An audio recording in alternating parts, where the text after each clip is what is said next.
ময়না ভাত হইছে, আহ ভাত খাইয়া যাও। ওই যে ভাত বাড়ছি। মা এই যে আমি আইছি, আমার ভাত দাও। এই যে দাঁড়াও, ভাত নেও, খাও।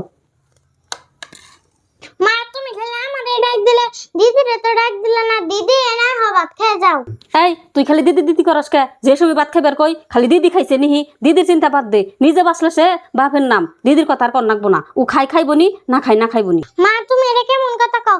আমারে ডাইকে এনে তুমি মাছ দিয়ে ভাত দিবে আর ওরে দিবে না কে? এই তুই আগে পেট ভরে খাই আনু, তোর পাতে চোখ না গাইবো। সেই জন্য আমি ওর পরে ডাক দিমু, আগে ডাক দিমু না। তুই এলে আমার পেটের মেয়া, ওইলো হত মেয়া, সেই জন্যই তোর আমি দেহারি নে। কি আর আবার হত মে? আমি গাব্বো তো একটাই। মা তুমি কইলে কি হবে? আমি দিদির সারা ভাত খাম না। এই যে আমি যে ডাইকে নিয়ে আইতাছি। দিদি আয় ভাত খাবি বইয়ে। বই। দিদি দা ভাত খা। এই তুই এই ভাতের থালি ওরা দেশকে দেখছ? দুই ডুরকা মাছ দিছে, তোরা খাইবে নিগা। তুই খাইডা, ওরা ভাত বাইরে দিতাছি। এই যে এটা দেখাই উঠবি। মা তুমি ময়নার 2 টুকরা মাছ দিলে, আমার 1 টুকরা মাছ দিলে। আমার তো এই টুকরা খাওয়াবো না, আরেক টুকরা দিবা আমারে? হুন হতুনের মেয়ের কথা, 1 টুরকা মাছ দিছি তাই বেশি।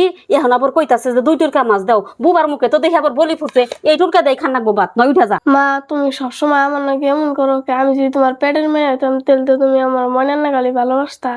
আর যার মাও নাই তার দুনিয়াতে কেই নাই। মা দিদি কিন্তু ঠিকই কইছে, যার মাও নাই তার দুনিয়ায় কেউই নাই। আর মা ও আমার সময় আছে, ওরা আমার নাগাল করে যত্ন করো। হ ময়না, তুমি ঠিকই কইছ। আমারই বুঝতে ভুল হইছে। আমি আর জীবনেও ময়নার নাকি এমন ব্যবহার করুম না। ধরো ময়না, 2 বোনের সমান সমান খাও। এই যে নাও, ধরো।